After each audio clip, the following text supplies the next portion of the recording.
running in New Cross, you understand the unique problems, especially what is presented in terms of serious youth violence, because of your previous role in terms of youth engagement. How do you see the public health approach really informing the stemming of violence towards young people from young people?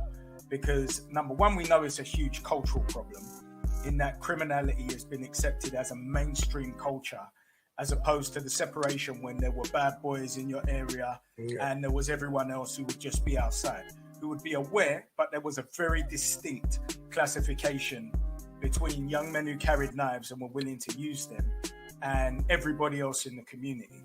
But those lines are very blurred at this point in time.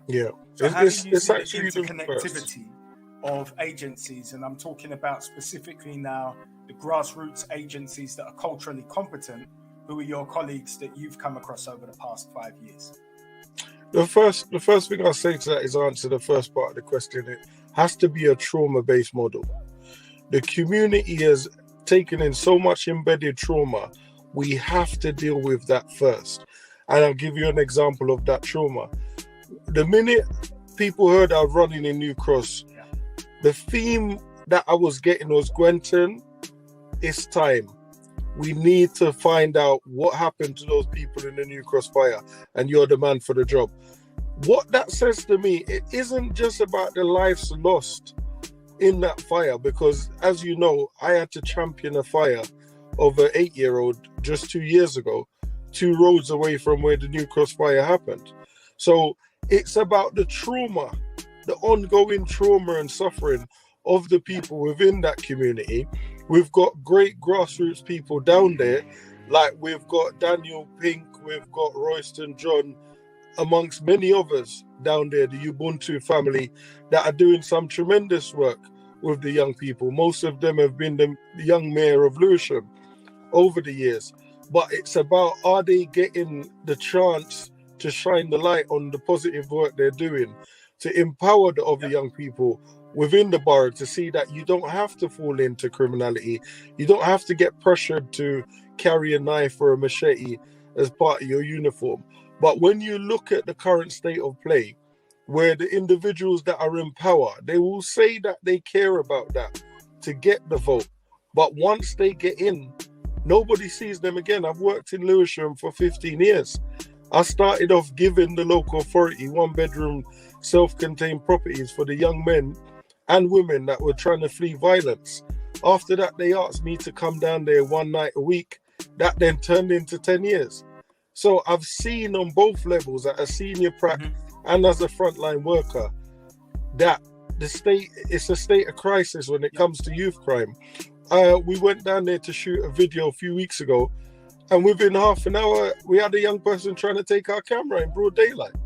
So when you look at that, what else is the other people in the community facing on a daily basis, where a young man just died just last week, stabbed to death on the streets? And when we look at the impact on taxpayers, it's 1.7 million to investigate each murder from start to finish, depending on how many co-defendants there is. So why couldn't we have preserved that life and invested that money into something else? And if we calculate the amount of murders that's happened in the past 2 weeks, that's over 5 million worth of investigation in 2 weeks, because we've had 2 murders within 2 weeks in the same patch. And yet then there seems to be no improvement with working closely with the community leaders that we've got down there, because unique part of Lewisham is Deptford and New Cross. They're like the heart and soul of the borough. So when you look for historical, when we're talking about slavery and the slave ships coming in, that was just across the road in Deptford. A lot of people live there that don't even know the history of the place. So it's about bringing the community back together and making sure people understand where they're living and allow their voices to be heard. I think that is the one thing that I saw working in Lewisham for all those years.